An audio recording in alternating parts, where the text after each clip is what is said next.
All right, part two. So we left off with the Ten of Wands upright and the Queen of Cups in reverse. Our feelings, our insecurities, our fears are really bubbling up at this point to be addressed right now, and definitely has been highlighted under through this full moon. It's about reframing the way you think and removing old, outdated belief systems. If not upgrading them, and even the good ones, how can you make them better? How can you make them more aligned, more precise? Like the shorter, the better. What else? What other information do you have for the collective on this full moon? Okay. So we got the Three of Pentacles and the Wheel of Fortune. Oh, baby. You're just so burnt out. You're so burnt out emotionally. You're so overwhelmed. A lot of, it's hard to really integrate these feelings, especially when you got, new stuff, and then you still have, old stuff that's just, amplifying the new stuff. And it does get overwhelming, especially when you don't have the tools or you don't have the knowledge on how to regulate your emotions, how to regulate your nervous system. And that kind of leads me to making some videos on those to talk about more about that. But keeping yourself in a calm state allows you to make better decisions and to see things clearly and see them for what they are. In this sense right here, the emotions are just clouding everything right now, and it's putting you in this despair, you don't think anything is going to change, but the thing that needs to change is your way of thinking. And these changes will come gradually, because we got the Wheel of Fortune here, and things are coming to a close now. And ask for help, ask for the courage and the strength and the guidance to overcome these, or to see what you cannot see, to pray for the expansion of your perception. These are things that you can ask for instead of just asking for material things. Ask for feelings. And throughout my practice, I've noticed that when I manifest feelings, that is what brings me what that's what puts me in the space to achieve what I want to get. So, if there's something that I can't see the problem to, I pray for the insight. I pray for clear-mindedness, or I ask the angels to help me see the signs, so that way I can make a decision, so that way I don't miss these opportunities, instead of just asking for that job or asking for that, because everything is propped up on energy. Everything in the physical world is propped up on energy. And that's why it's so important to hold the space. And that's why they tell you to kind of low-key, fake it till you make it. Because that is a way of holding that space energetically, so that way it gives time for the physical to manifest. And so I'm the physical is slow, it's hard, it's solid, it takes some time for things to come sometimes, and other times universe just puts it all together really quick, depending on the situation and the timing and everything like that too. But the biggest thing here is handling your emotions, and really learning how to have emotional resilience, and not getting so knocked down when bad things happen, or when things don't go your way, that don't send you into a flurry, or even having a plan to help you get back to that calm, peaceful state if you do get knocked down, because you are, it's all about having a plan. It's all about having risk management, because life in general is just risky and full of uncertainty. So having a plan will help you to navigate more, and also give you a sense of peace, because you'll know what to do when something happens. So look up the term emotional resiliency, and check that out. And I definitely going to write that down too, because I will talk about that as well too.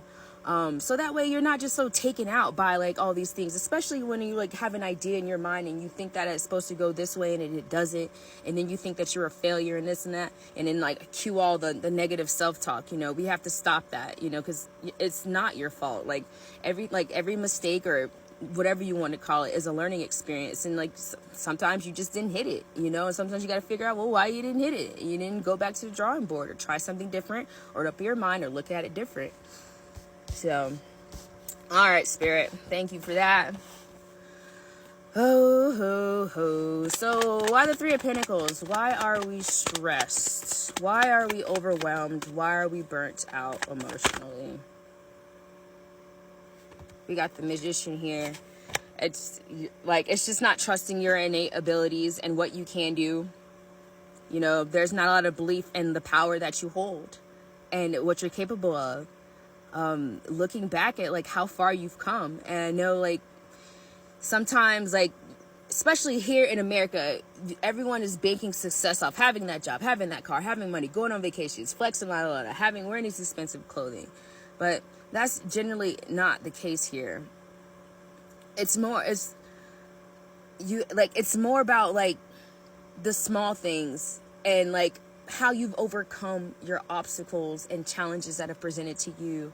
And yeah, it may not have been as great as you thought it would have been, or you thought that the turnout would be different, or you thought that you would be rewarded by doing this and this and that, but ultimately all of these things, if you've gone through, have made you emotionally stronger. They've made you more resilient. You can deal with a lot more, and you're more real. You have a more authentic connection with yourself now, despite like all these things that have happened. You've developed and cultivated that, and that's something that you just can't buy off a shelf. And that's something that you just, all these people out here are trying to sell you that oh yeah, manifest this or be this person here, but this is your journey. Following those people, and they have like this blueprint and like these ebooks and all that shit, like that's what worked for them.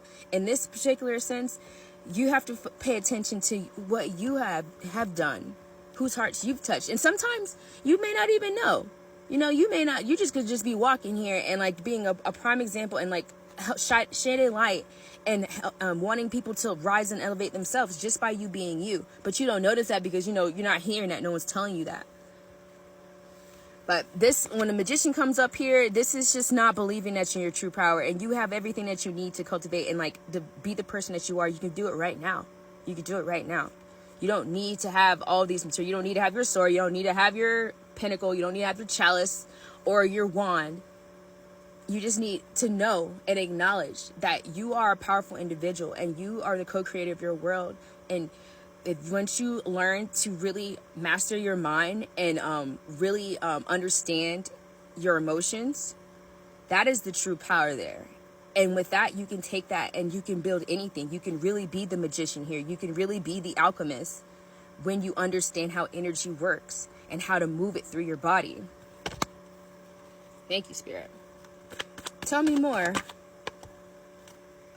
Okay, so the Three of Swords popped out again. All right, guys. Shit. So you could be still experiencing some heartbreak or there could be something coming up, or a relationship that's on the rocks right now.